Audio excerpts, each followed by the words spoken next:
Good day, everyone. So today we are joining for another EAM Experts episode.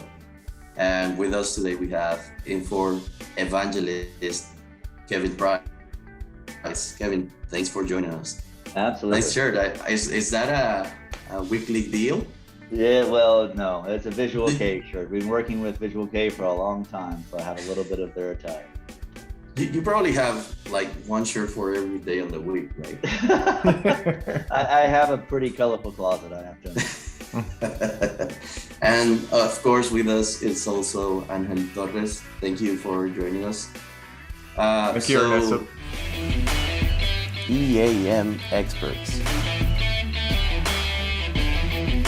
In this podcast, we will discuss the latest EAM trends and critical issues in maintenance and asset performance. Together with our expert guest, we will guide you on how to transform your maintenance management into strategic competitive advantages. Join us on live episodes or listen to past broadcasts on any of our platforms. visualk.com, LinkedIn, YouTube, Deezer, Apple Music, and Spotify. Subscribe and enjoy.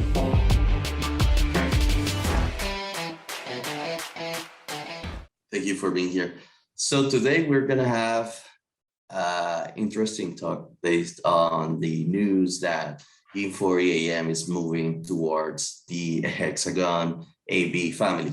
And of course, we're going to do a little bit of talk about how that will get us closer to the asset performance management. So Kevin, what's this all about? What are we to expect about this? And what are some of the things that we know at this point? That is a very broad question, my friend.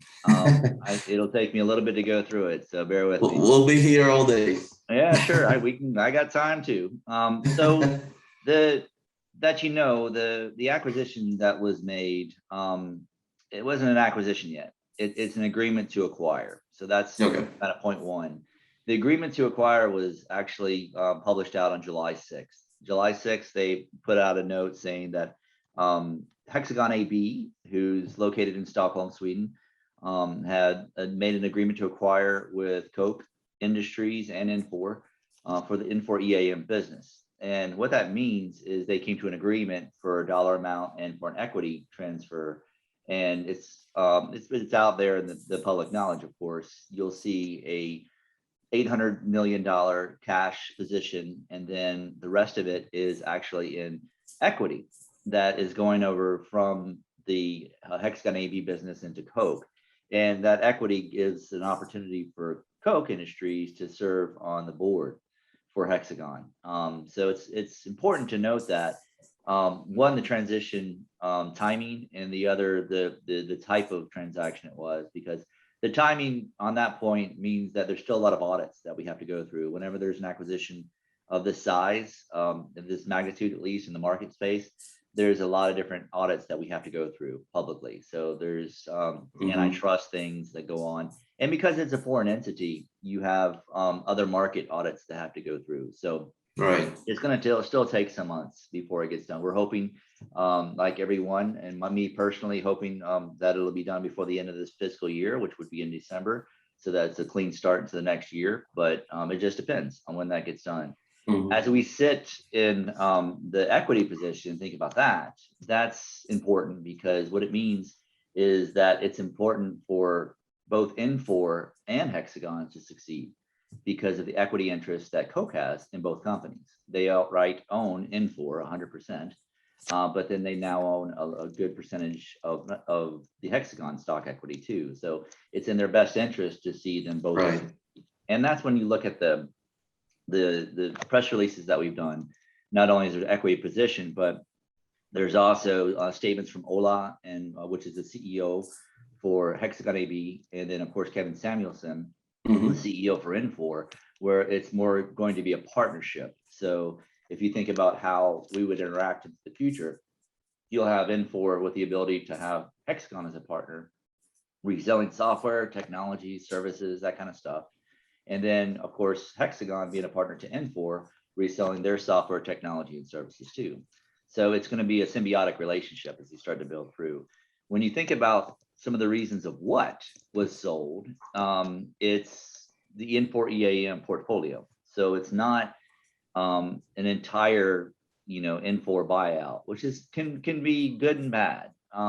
Technically, it's good because from the standpoint of EAM can be extracted out of that organization because the web services touch points that we do, the ION connectivity that we do, these different touch points into the different ERPs, workforce management, the human capital management, all of those different types of products are okay because as we start to do integration between the two, and we have done integration between the two, and the examples of especially where Visual K has even taken that to the very next level of integration, those things are not broken. They continue to be able to be maintained. So even though the solutions get extracted, the connectivity between Infor capability and technology and EAM capability and technology maintains.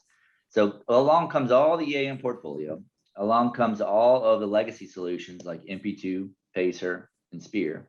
Those come on over with the acquisition. Also, what comes over is a little over 500 people.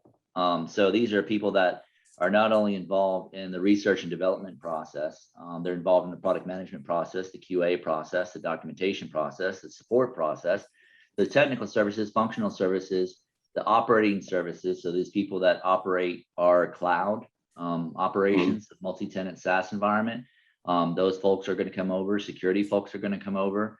Then you look at the front line of customer interaction touch points. So you think about customer success managers, you think about project managers, you think about salespeople, pre-sales, value engineers, marketing people, everybody's coming over. And there's a couple reasons for that. One is to not move or remove any type of momentum in our customer accounts. It would be a perfect success, in my opinion, if you happen to make the final transition of closure to the avail of quiet. So no one knows. It just kind of goes. And what I mean by no one knows is that customers don't experience any bumps. They don't experience any type of delay. There's no change in their operations. We don't want to disrupt our customers, just like we do with our software. When we patch software, when we update software, we have a zero downtime experience. So no one knows that there was a patch done. There's no disruption. That's exactly what we want to happen. So as you can imagine, to do that in the very first day when the transition is completed, you can imagine that not everything is going to come over. It's probably going to be a slow process. And if you're thinking that, you'd be absolutely right. Because if I pick up the phone as an example, who am I going to call? Are we going to call a Visual K and then Visual K goes through? Then no, that's a problem. That's easy. If you do it that way, then you don't have any disruption. If you call into the support gateway, is it going to be going to a Hexagon number, an Infor number? There's going to be a period of transition where we're going to be doing more partnership solutions for back office and for customer experience, and then start to roll it over to Hexagon. As another example is the upcoming Inforum that we have in November in Las Vegas. So we'll absolutely be there as Infor EAM.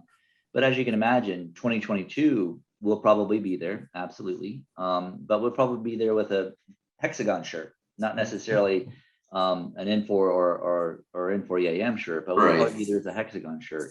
So there's a process of transition that we're going to see. But the number one goal beyond anything at all is to make sure that our customers don't experience any delay.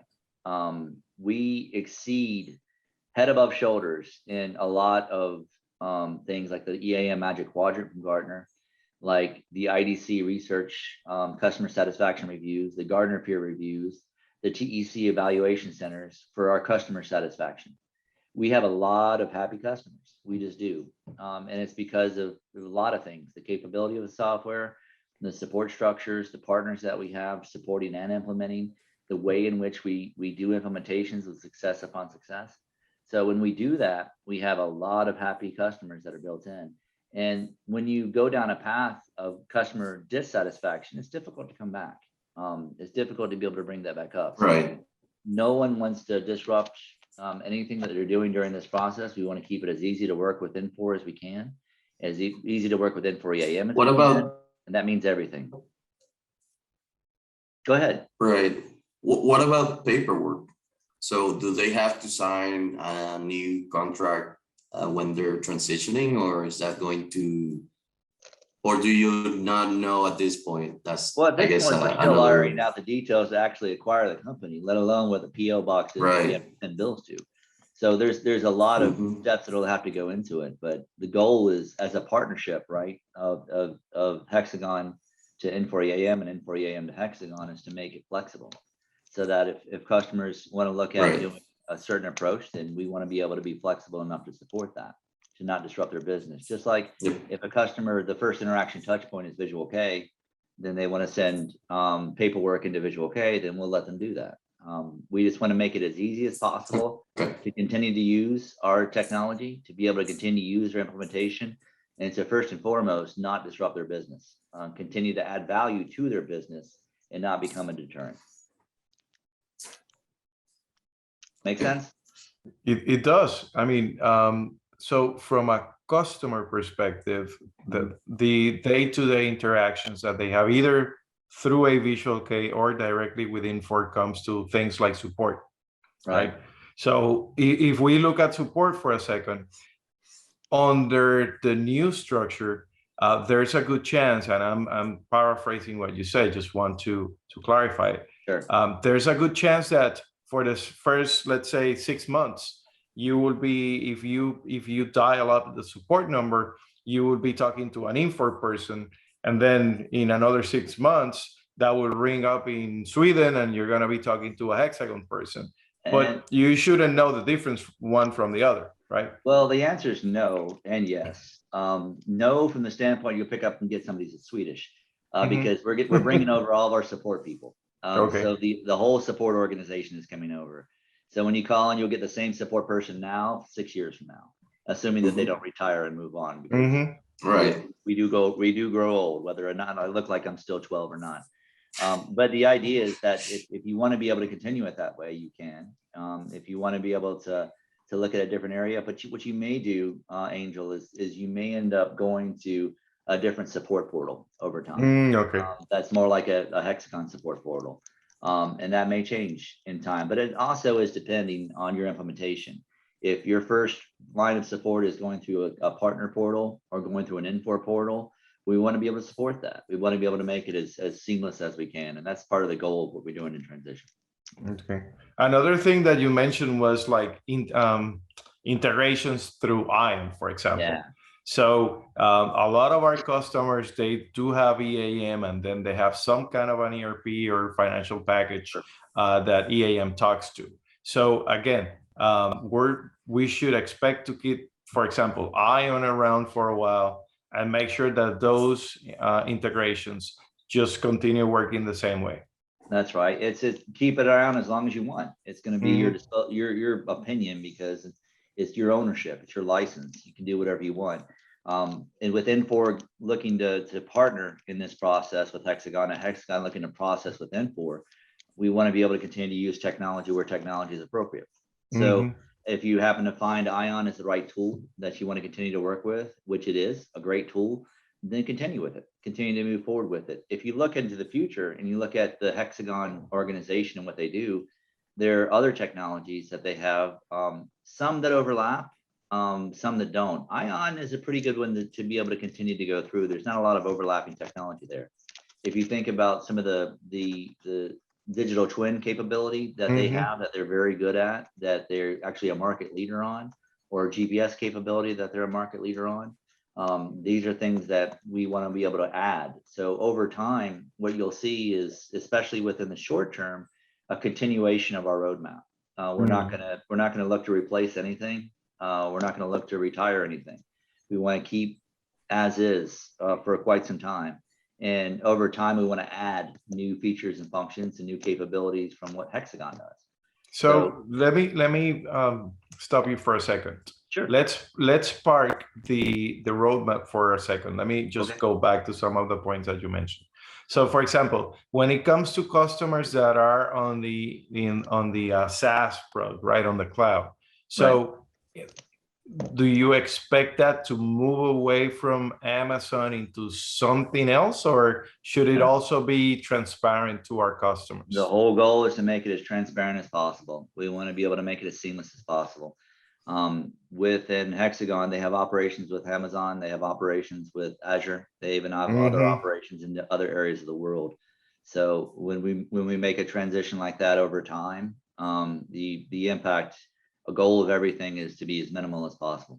Okay, so Should now we let's expect something like, sorry, no, go ahead, Ernesto. should we, for example, if a customer were to notice anything, it's probably going to be just a logo change, and that's essentially the only change. It even at this then, point. our application has there's modifiable style sheets. So you may have an environment where you already have coloring that's related to one of your customers. If you have Acme company and they have red and blue, then the red and blue will stay. But you know, Right. our default logos and our default coloring schemes and style sheets, you could expect that to change because it goes away from Infor ownership into Hexagon. Right. Okay, so I How was about gonna go ahead. sorry, no, I was gonna go into the roadmap.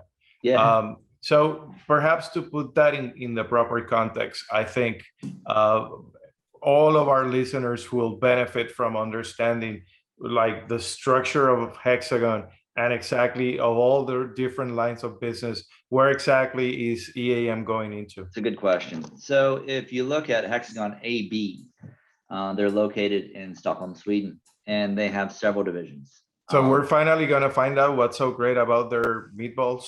I would love to. It's not just IKEA apparently. Right. But if you look at all the different divisions that are there, there's a division on infrastructure. There's a division on GIS. There's a lot of different types of divisions that are there. We're going under the division PPM. PPM is power, process, and marine. They really don't focus just in those three categories. I think it's more of a heritage naming that they have. So it kind of just refers to as PPM, because if you look at the business, they do a lot more than just those three categories. But it's more of their software division, if you will, that's there. That software division is located in Huntsville, Alabama. And so it's not far from here in Greenville, South Carolina. It's probably 5 or 6 hours drive, so it's easy to get to. It's a location from other product lines that they bought, like Intergraph, the company they bought a few years ago, and it's still around. So they have that organization that's there. So we'll stick the Infor EAM organization in that organization. There's a person that is the CEO for that division, president. His name is Matthias Stenberg. He rolls directly up into the Hexagon AB group in Stockholm. Now within that group, there are going to be a lot of different types of organizations that are functional and what have you. So you'll have CTO as an example, Melanie. She's extraordinary. She's got a wonderful team, very, very skilled team, lots of experience that are there. So our R&D team, Javier Buzolino, and all those folks that we've worked with over the years with Visual K, all of them are going over. We'll be working with that team. I'll continue to do strategy. I'll continue to do all that kind of function. So we're keeping a lot of the organization that's there, and we have a general manager that's going to be responsible for the business unit by the name of Denise Miller, and she's already the GM here actually at Infor. She'll be transferring over, and again, the reason for retaining that is to be able to make sure that we have no customer disruption. We're doing everything in the process we can at every step of the way to make sure that we don't have disruption. We make sure we have flexibility. We make sure that we have our ear to the market as we start to see changes occur. And that goes all the way up from, customer process, support process, implementation partner, all the way up to what we'll find with analysts. The analyst discussions we've had so far, they're saying this is a chance to redefine the acronym EAM and redefine the acronym APM, and totally agree with them. Absolutely agree with them. But the thing that scares me a little bit, guys, is speed. There's so many different areas to go into. There's so many new capabilities that we're dying to get into to complete the picture of APM, that you want to make sure that you do them slowly, thoroughly. You want to make sure that you don't have adverse quality that goes through with it, because our pride comes from our quality. So if you look at the number of defects that we've had over the years, as an example, it's the lowest bug count that we have in all of Infor, and it always has been. And that's because we spend a lot of time with that. But that's the concern I have, is making sure that as we start to roll out new feature functions, we're doing the right things. We're doing the right things in the right markets. We're doing the things in the right markets with the right partners in the right geography. It's just it needs to be very thought out, and we're doing that. We have it built through, and we have other we have a lot of input variables to be able to get there. So it'll be not something that's quick and done. It's something that's going to be built on success upon success upon success, as we always have. Well, you kind of stole one of the ideas that I was going to, which was acceleration, and now you basically stepped on the brakes. Yeah. So at least my expectation was to see some acceleration on moving towards asset performance management, right? So obviously quality is the most important, right? You don't want to throw things out there without, you know, the proper controls and the proper testing. But let's take it one piece at a time. So if I look at what the PPM division of Hexagon has, I mean, what are some of those things that they already have that you think will be coming into the fray when we look at it from the EAM perspective? Well, first off, we haven't made any of these plans, but to give you my personal opinion on some of the things that are out there that you're typically right. Just doing it for 24 years. Yeah. So as an example is the digital twin. Some of their capabilities on digital twin are amazing. Comes from the Intergraph work, and they've of course are the market leader, and they're the market leader in several areas, as a matter of fact. But this one, they have a little over 4,000 patents that are out there. But this particular piece of digital twin, the reason why I'm interested in it is they have capabilities to go over and do mapping, laser, LiDAR, and even radar go under the ground. And then when you do that, you can then map out what piece of equipment are tied linearly, component-wise, geospatially. You have a new definition of situational awareness. You actually know what condition the asset's going to be. You can see where it's in. You can overlay checkpoints on top of that. You can be able to overlay reporting on it. You can be able to give a person a better view of where to be able to perhaps drill in the ground or drill into a wall. They have sub-centimeter accuracy with some of this stuff. So it's extremely interesting technology. What we can do in the process of doing integration is some of these technologies is we can do some of the works that we've done already in the field with Hexagon Solutions is do integrations through web services, right? We can do web service touch points. We can call one to the next. And then over time, we can look at embedding those that are built in. So the question is why, when, to what extent, where does it make sense for our customers' experience? Where do they get the most benefit from these technologies being embedded versus integrated? Those types of questions really have to be answered in order to be able to bring speed about. Because it may just be an integration that you want to be able to do, just like it would be for an ERP. As we want to integrate to it, we can do an integration layer, we can expose it. But if you want to take that next step of embedding that technology into the Infor EAM window, or vice versa, EAM into their technology, then you really got to question why, to what extent, and where. And that's where the delay comes. Speed can be done through integration, but the embedding process, that's when you're embedding source code into source code. And that's more of a question of why, and making sure the quality is right. So let me ask you something. What exactly is your definition of a digital twin? And I mean, for the benefit of the people listening or watching, you know, it may be a buzzword, but let's try to boil it down to a practical definition. Sure. So a digital twin for me is a digital representation of a physical piece of equipment. So if you think about a pump that you can be able to see as a regular basis, there's an impeller that's associated with it. There's a drive engine that's associated to it. There's power that goes into it. These are all individual components that can be monitored. That can be monitored for vibration, for heat, for flow. And as you start to run that pump, as it starts to build up in its momentum or slow down, or different fluid goes through it, the sensoring capability can not only represent that physical world into the digital world, but it can also incorporate those conditions to it. So I should be able to see a graphical representation of that pump. And then the conditions that I'm reading from sensors that I'm gathering can start to put highlights or hotspots on that particular piece of equipment. It can give me ideas of where I can be able to focus my maintenance or be able to focus my reaction to. And if I can be able to put that into the hands of the technician in the field through a mobile solution, or if I can put that at least as a temporary mean into a laptop or a tablet for them to be able to see when you're going through your process of maintenance and you're looking at the history of performance, the history of failures, and you're looking at the reality of what's going on at that very moment in time, you can be able to make a better decision, a right decision. So the digital twin capability gives you not only graphic visualization, but with EAM overlaid on top of it, brings that historical context, all those transactions that happened before. Other things that they do on top of the digital twin is they're incorporating autonomous capability. They're very, very big on autonomous capability. What I mean by that is an example of a driverless car. So they can be able to have a digital representation of a car. And they do this in mining quite a bit. They have some examples where they have over 600 vehicles that are in operation with no drivers. And they can be able to not only direct the traffic, they have collision avoidance software and hardware because they have hardware ownership as well to avoid running into each other. They can back up the trucks correctly for the different diggers to be able to fill them up.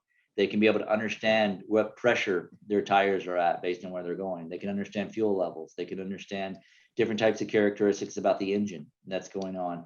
If we can bring in some overlay of asset management history, over asset management detail, we can actually schedule that that vehicle to be driven by itself to the maintenance facility so that it can be able to be repaired before something breaks. So the digital twin is the representation of it.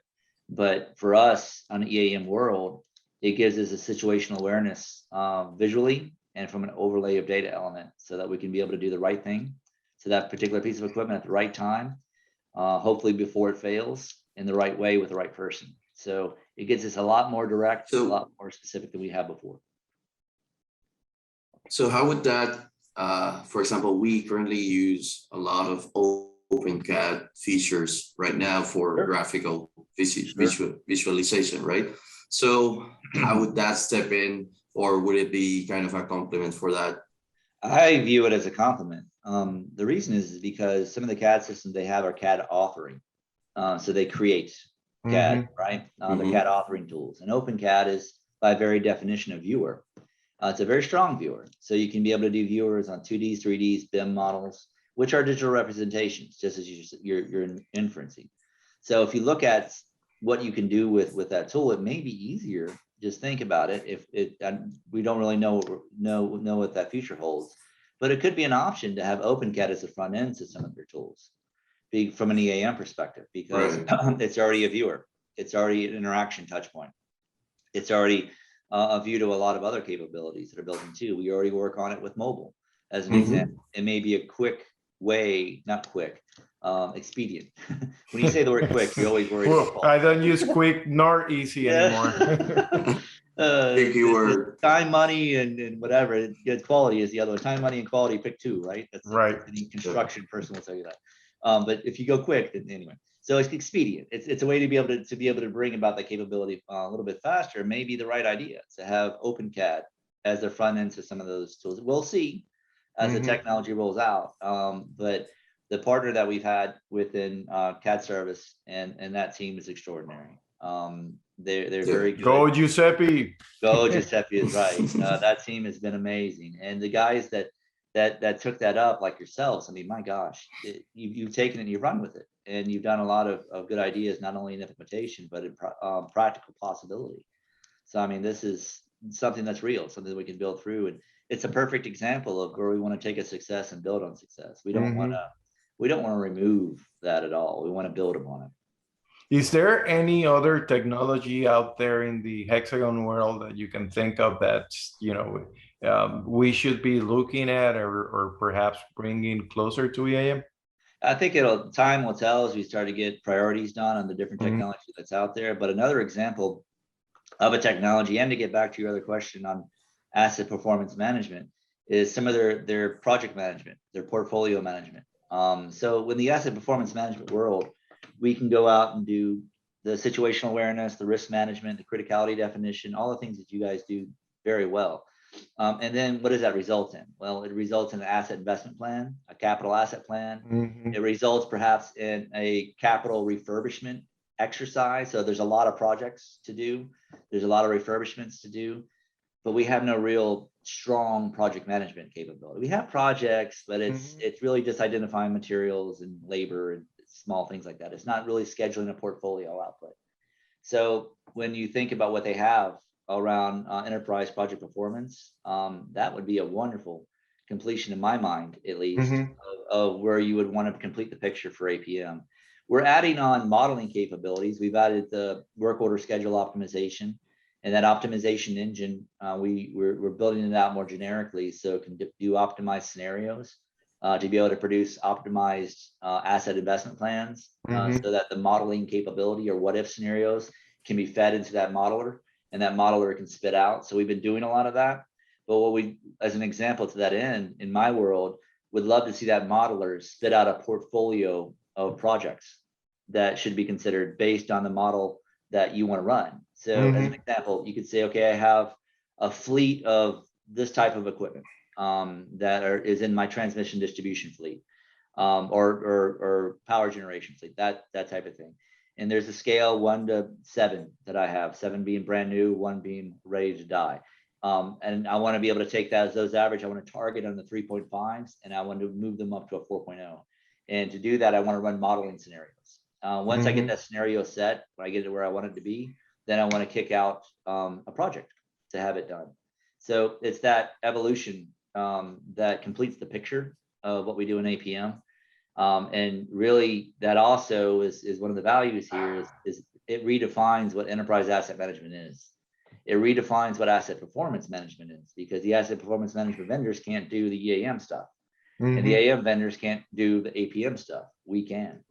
Not only could we be able to do that, but we could be able to put a lot of visualization to it, a lot of reporting to it, just a whole lot of other capabilities that no one can ever do. So it's a big opportunity for us to be able to close through. But those are just, Angel, that's just a couple things. Okay. Yeah. They have a whole garage. I want to take another perspective, right? We have lower usage customers that they just don't use the whole tool, right? And probably some of the things that they are maybe going to be benefited just right away or very soon from that is having capability to integrate with just sensors, right? They have a lot of machines capturing that information from sensors. That's a big plus in getting to that next level in your APM. The IoT components are important, and that gets you there, because I think without censoring, without having condition assessments and automation, I think it's difficult to be able to get to that APM model, because you don't have good situational awareness. But this is a capability we can do today. I mean, we can bring in sensors. We can be able to do integrations. We've done SCADA and process logic control and different sensor aggregators and things like that before. But the bigger question is, can we do it faster? Because they already have a lot of this hardware, and they do. Can we? And they actually, that's where they started a long time ago, was through different scanning tools for condition. Can we do it faster? Can we do it with higher quality? Can we do it better inference to it? Can we write better algorithms on top of it? I don't know that that some of those things are always going to be there as we can. We have the possibility to, but we need to have the right partners. We need to have the right people that know the system, that know the customer, that know the technology, because I can have the best tool in the world, and I can, but if I don't have the right engineer, that's the right driver for the car. Yeah, I mean, you're done. I mean, you have to have the gray matter, right? You have to have the gray matter in between your ears to actually know what happens in hydraulic engineering when you run a pump in a certain way, or in electrical engineering when you take apart part of the grid. It's I can give you the tools, I can give you the technique, but I can't give you the practice, because we need to have that built in. So it's a certain trifecta. I know that Visual K fills a lot of that gap for us now. We'll need it in the future in a big way. So you mentioned, and going back to the digital twin, right? You look at the physical asset, you look at the sensors that you have, Right. then you get into things like IoT to Yep. capture all of that data, right? And then you can either plug it, let's say, straight into an EAM, but also you may put artificial intelligence somewhere just before EAM, so that rather than having someone sitting and looking at it, but you Right. could have artificial intelligence telling you, hey, Right. here's a, a trend, or Right. here's something funny and you should go take a look at it. So on the Hexagon portfolio, I understand that they do IoT. Is that right? They do. And do they have anything on the artificial intelligence front? They have some of their own services that do that, but they also have partners that they've done some of that work for. And remind you, we have some of our partners that we can bring as well to this too, that we can help to do it. So the sensors go grab it, and then the question is whether or not you put it into EAM or whether you put it into a large data storage. So large data storage for us, and will continue to be, is our data lake. So we can put it into the data lake, which is an Amazon-based tool, and then from there it sits unstructured, big pool of data, and then you write an artificial intelligence algorithm on top of that data. Of course, it well forms it to be able to run, and then the machine learning pulls in the data history that comes from EAM, so that it learns what to do and how to do, and then you instruct it to EAM to be able to take an action upon it. So these are things that we can do today with their tools, their partners, their environment. We can continue to do it, I think, in a bit different way, because some of these sensors and some of these capabilities that they've had already bought and are been doing for a long time, they're very intimate with. They know it. Okay. Okay. Because one of the things that we've seen is that, I mean, there's data. There's no question about it. It's out there, right? But then you look at the typical operation or the maintenance practice, and these guys, they're underwater. I mean, they don't have the bandwidth to go and graph it out and look at it and, oh, yeah, there's something here. So one of the things that we've been looking at is how to take that time out of the equation and say, well, here are some results. I don't necessarily want you to sit down and try to figure out. Let me figure it out for you and give you, perhaps I can't tell you where the problem is, but I can tell you that there is a problem for you to look at, right? So if we continue down this path, I think eventually we'll get to a point where we can really add value. And going back to Ernesto's point, I mean, there are customers out there that are doing like the bare basics, right? And I think it talks to their capabilities and their bandwidth to do more, right? So the technology is coming together. We can probably do a lot more and deliver a lot more information in really digestible chunks with all these technologies. So I hear you when you say let's make sure quality is there, but certainly there's a need, and I think we need to step up our game a little bit. I think it's a continuation for Visual K. As an example, that you already have a lot of templating that you do, implementation accelerators that you do. These are giving you more tools to be able to add to that template, to add to that model. Certainly. So we want to be able to dive into some of these and get education that's built into it, do enablement to it. But I think the speed that we can be able to bring with these new capabilities on behalf of our customers could be astonishing. It's going to take some time to get there and get familiar with it, of course. But once you have it, and you can add it to what you're already doing, as an example in transmission distribution, or you're doing in power generation, you bring in a templated structure. It allows our customers like yourselves to take it and build it out to your customers in a faster way, so that value becomes quicker. The value becomes more meaningful. It becomes more impactful. It becomes something that you can be able to measure quicker. So, and that helps out in a couple ways. One is because it gets there quicker, it gets there faster. That's good.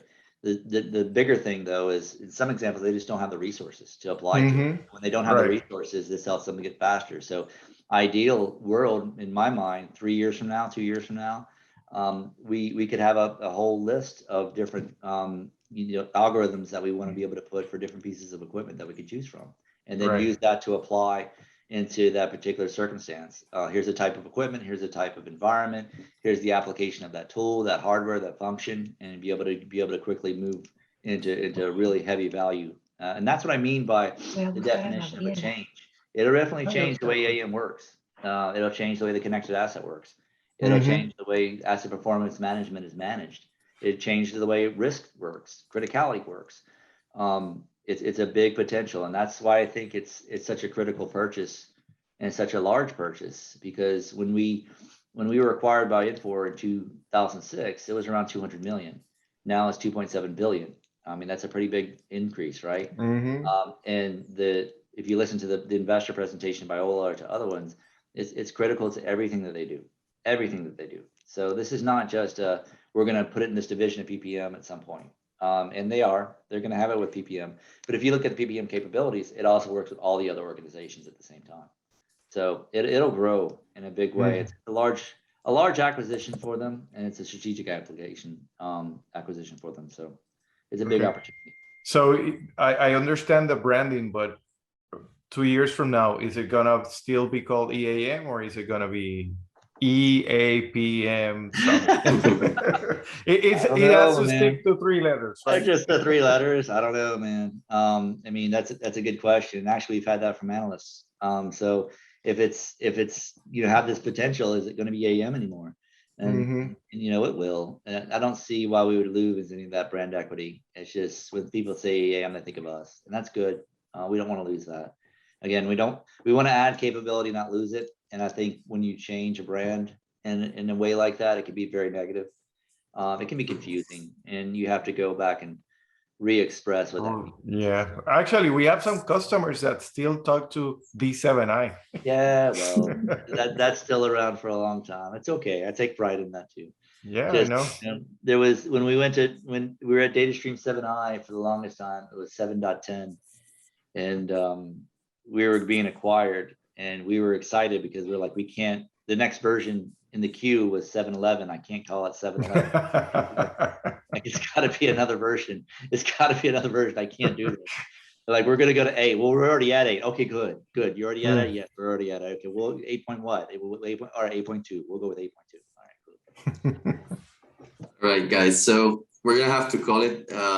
Thank you for being here and joining us today, Kevin. It has been a great conversation. We have learned a lot of things, and I think we got to the point where we can have a good front and a conversation with the customer on what to expect on both Hexagon and APM.